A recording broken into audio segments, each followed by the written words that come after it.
Pria ini sepertinya telah menginjak sesuatu. Ini terlihat oleh pria yang mengambil foto. Gadis itu mendengar suara klik dan mengira gambarnya sudah selesai. Fotografer buru-buru menyuruh mereka bertiga untuk berdiri diam. Ada bom di batu pertama. Dia tidak mengerti apa yang sedang terjadi. Bagaimana mungkin, dia merasa konyol. Teman itu membungkuk, perlahan-lahan membalikkan rumput. Setelah mengeluarkan semua batu, itu benar-benar ranjau darat. Seluruh kelompok terkejut. Mereka bertiga naik gunung untuk buang stres, tetapi sekarang mereka memiliki masalah ini. Pria yang mengambil foto melihat ini dan pergi mencari bantuan. Orang yang menginjak ranjau adalah Chris, dan orang lainnya adalah Daniel. Dan gadis cantik ini adalah Alicia. Karena tidak ada sinyal di gunung, jadi harus turun gunung untuk meminta bantuan. Daniel pertama pura-pura gugup. Lalu ungkapkan wajah yang sebenarnya. Ternyata tambang itu dikubur olehnya. Dia mengatakan segalanya. Ternyata Chris dan Alicia berselingkuh saat Alicia masih cinta. Daniel sangat marah. Karena dia sudah tahu. Kali ini dia ingin menghukum mereka. Alicia masih mencoba membuat alasan bahwa dia tidak melakukannya. Tapi Daniel tidak mempercayainya lagi. Sekarang dia telah kehilangan semua kepercayaan pada wanita. Sahabatnya berselingkuh dengan pacarnya sendiri. Benar-benar tidak dapat diterima. Daniel pergi ke balik pohon. Ambil sekop yang sudah disiapkan. Daniel secara psikologis mempersiapkan mereka alat untuk menggali lubang. Alicia menangis dan memohon. Tapi ini membuat Daniel semakin marah. Dia datang dan menarik sabuk pengaman tambang. Ternyata gerendel pengamannya belum dilepas. Menghadapi sepasang tikus ini, Daniel hanya ingin balas dendam. Namun Alicia berlari ke arahnya dan memeluknya dan meminta maaf. Daniel berkata bahwa, "Sekarang, jika saya jatuh cinta dengan sahabat kamu, apakah kamu akan menerimanya?" Lalu dia melemparkan peniti ke arah hutan. Daniel tidak peduli bahwa Alicia meminta bantuan. Dia memakai tasnya dan pergi. Alicia memilih tahan di situ untuk membantu Chris. Sampai saat ini dia masih tidak bisa membayangkan bahwa ini terjadi. Karena butuh 12 jam untuk turun gunung mulai sekarang. Lagi pula ada binatang liar di gunung ini. Sekarang hanya ada satu cara untuk menyelamatkan dia. Adalah menggali lubang di samping. Di sisi ini, Daniel dan fotografer bertemu lagi. Ternyata mereka adalah satu tim. Pria itu dengan sengaja membuat Chris menginjak ranjau darat. Alicia turun gunung untuk mencari peniti. Dia mencoba mencolokkan kembali kabelnya seperti sebelumnya. Alicia perlahan duduk menggunakan pisau untuk menyesuaikan tali. Tapi dia tidak tahu kalau jenis ini tidak bisa dikembalikan saat dilepas. Sekarang Chris yakin bahkan jika dia menggerakkan kakinya sedikit. Bagaimanapun itu akan pecah menjadi 100 keping. Sekarang satu-satunya cara untuk menggali lubang bagi Chris untuk melompat ke dalam. Tapi pemandangan ini dilihat oleh seorang pemburu. Dia tidak mengerti apa yang mereka lakukan. Dia membiarkan anjingnya pergi dulu. Alicia mengusirnya dengan sekop. Pemburu juga berlari saat ini. Dia memegang pistol dan menanyai Alicia. "Apakah Anda mencoba membunuh anjing saya?" Tapi dia tidak mendengarkan penjelasan keduanya. Chris marah. "Saya tidak bisa bergerak, apakah kamu tidak mengerti bahasa manusia?" Dua orang yang ketakutan berdiri diam. Alicia menjelaskan bahwa Chris menginjak ranjau darat. Sekarang dia bergerak, dia akan meledak. Pemburu bergerak maju untuk memeriksa. Pasti menginjak ranjau darat.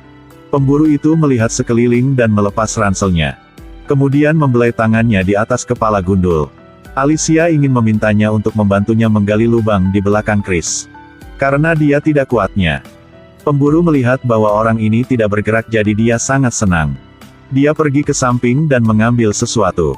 Lalu menuju ke tempat Chris. Lemparkan langsung ke arahnya.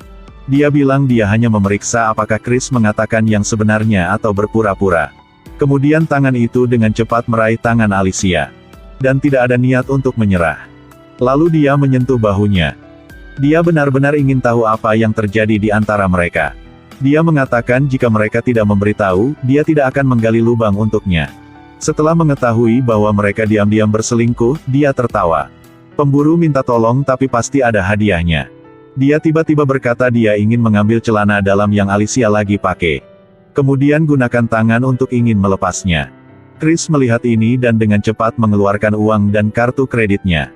Siapa sangka begitu dia mengambilnya, dia langsung melemparkannya ke tanah. Setelah itu, dia pergi ke Alicia. Tanpa pilihan lain, dia harus memasuki tenda untuk melepasnya. Siapa sangka, pemburu ini memintanya untuk melepasnya langsung di sini. Tapi tidak biarkan dia buka di tenda. Alicia hanya bisa keluar dan melepasnya. Pemburu puas setelah memiliki celana dalam. Dia berlari ke belakang dan menggali lubang. Tapi dia tidak serius sama sekali. Pada saat ini, walkie-talkie di ranselnya berdering. Melihat itu, Alicia berlari untuk meminjam radio. Karena tidak ada sinyal di gunung yang tinggi ini. Dia pikir dia bisa menggunakan walkie-talkie untuk meminta bantuan. Tapi pemburu tidak membiarkan mereka menggunakannya. Dia bilang itu baik-baik saja, tetapi membutuhkan hadiah kecil. Dia membuang celana dalam Alicia. Kemudian paksa dia menggunakan mulutnya untuk ambil kembali. Alicia berlari dan langsung mengambil celananya. Tapi dia tidak setuju. Dia memintanya untuk merangkak, lalu ambilnya kembali. Lalu dia membuang celana Alicia lagi. Sekarang dia harus mengikuti. Dia menepati janjinya untuk memberinya radio. Tetapi orang yang berbicara dengannya tidak mengerti bahasa Inggris. Dia meminta bantuan pemburu. Tapi dia sekali lagi menuntut hadiah. Setiap kali dia menerjemahkan kalimat, Lisa harus melepas sesuatu di tubuhnya. Alicia hancur tetapi masih harus setuju. Pemburu menerjemahkan sebuah kalimat, Alicia melepas sesuatu. Hanya 2 kalimat yang dianggap tidak ada apa-apanya di tubuh Ngui. Tapi pemburu itu sengaja tidak langsung ke intinya. Dari awal hingga akhir, dia semua mengucapkan kalimat lain-lain. Alicia akhirnya menyadari bahwa dia adalah orang mesum. Pada saat ini, dia menatap Alicia dan memiliki niat buruk. Dia mengangkat senjatanya dan mengarahkannya ke arahnya. Pada saat ini, Chris di belakangnya mencoba mengutuk dan menyerangnya. Sementara mereka berdua berjuang, Alicia berlari lurus menuruni gunung. Pemburu mengambil tali dan mengejarnya. Chris membungkuk untuk mengambil tali di tanah.